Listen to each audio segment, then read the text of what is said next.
Plant buster के रूप में किस जीवाणु का प्रयोग किया जाता है? इसकी कार्यविधि क्या है? दोस्तों, बहुत ही मोस्ट इम्पोर्टेंट क्वेश्चन है जो एनसीईआरटी एग्जाम्पलर योग्यता आधारित प्रश्न है जो सीवीक्यू है।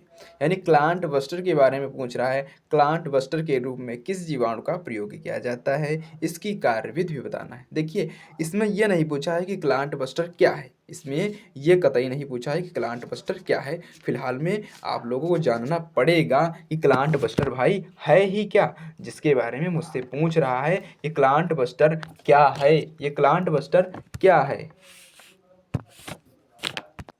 दोस्तों, प्लांट बस्टर एक प्रकार की दवा होती है। क्या होती है? जो प्लांट बस्टर नाम लिया गया है ये एक प्रकार की क्या होती है, ये एक प्रकार की दवा होती है। अब भाई दवा है तो दवा किसी न किसी मरीज को दी जाएगी, किसी न किसी रोगी को दी जाएगी। तो ये किस प्रकार के रोगियों में काम आती है? देखिए, जिन लोगों में ब्लड की क्लोटिंग हो जाती है, यानी रक्त का थक्का कहीं शरीर में बन गया, अगर वो रक्त का थक्का बन गया भाई साहब, तो बहुत ही प्रॉब्लम होगी, यानी कि रक्त उस अंग में नहीं जा पाएगा। तो इसीलिए एक दवा होती है उस रक्त के थक्के को पिघलाने के लिए। ये एक क्या होता है, एक दवा होती है, एक रसायन होता है जो होता है क्लांट बस्टर। क्लांट बस्टर, इसमें ये नहीं पूछा है कि क्लांट बस्टर क्या है, इसमें तो डायरेक्ट पूछा है कि क्लांट बस्टर को बनाने में किस बैक्टीरिया मतलब किस जीवाणु का प्रयोग किया जाता है, तो ये हमें बताना है। तो दोस्तों, एनसीईआरटी एग्जाम्पलर योग्यता आधारित सीबीक्यू प्रश्न पत्र है जो है, इसका हम आंसर देख लेते हैं। इसका हम आंसर क्या कर लेते हैं, देख लेते हैं, प्रेम पूर्वक देखेंगे इस आंसर को। देखिए देखिए जीवाणु स्ट्रेप्टोकोकस की हीमालाइटिक प्रजाति से स्ट्रेप्टोकाइनेज एंजाइम का संश्लेषण किया जाता है। मतलब स्ट्रेप्टोकोकस की हीमालाइटिक प्रजाति से स्ट्रेप्टोकोकस की हीमालाइटिक प्रजाति से स्ट्रेप्टोकाइनेज एंजाइम का संश्लेषण किया जाता है। किसका? स्ट्रेप्टोकाइनेज एंजाइम का संश्लेषण किया जाता है। इसको टिश्यू प्लाज्मिनोजन एक्टिवेटर भी कहते हैं। इसको tissue tissue tissue plasminogen activator भी कहते हैं। मतलब इसे शॉर्ट में टीपीटी भी कहा जाता है, टीपीटी भी कहा जाता है। देखिए, इस एंजाइम को आनुवांशिक रूप से रूपांतरित करके मायोकार्डियल इन्फेक्शन तथा हृदय रोगों से पीड़ित व्यक्तियों को रुधिर वाहिनियों में रुधिर के थक्के को घुलनशील बनाने में किया जाता है। मतलब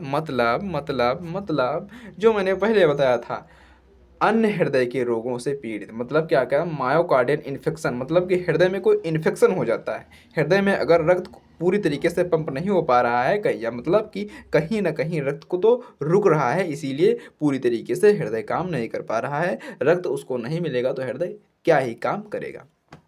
ठीक है मेरे भाई साहब, इस तथा अन्य हृदय रोगों से पीड़ित व्यक्तियों को रुधिर वाहिनियों में रुधिर को थक्के को बनाने में घुलनशील बनाता है। मतलब कि रुधिर के थक्के को घुलनशील बनाता है कौन? क्लांट बस्टर। मतलब क्लांट बस्टर जो है दवा है, जो क्लांट बस्टर वो क्या करती है, रुधिर के वाहिनियों में, मतलब रुधिर वाहिनियों में जो रुधिर का थक्का बन जाता है, क्या हो जाता है, रुधिर का जो थक्का बन जाता है उसको क्या करने में, उसको पिघलाने में कौन सा काम करता है, कौन सा रसायन, यही रसायन जो है क्लांट बस्टर है। क्लांट बस्टर ही काम आता है किसके रूप में, दवा के काम में। लेकिन इसमें पूछा था कि जो है किस जीवाणु का प्रयोग है, तो स्ट्रेप्टोकोकस की हीमालाइटिक प्रजाति से ये लिया जाता है, जो है स्ट्रेप्टोकाइनेज एंजाइम का उससे ही संश्लेषण किया जाता है, और जिसे टिश्यू प्लाज्मिनोजन एक्टिवेटर भी कहा जाता है। तो मैं आशा करता हूँ आप लोगों को ये वीडियो मस्त लगी होगी और समझ में आई होगी।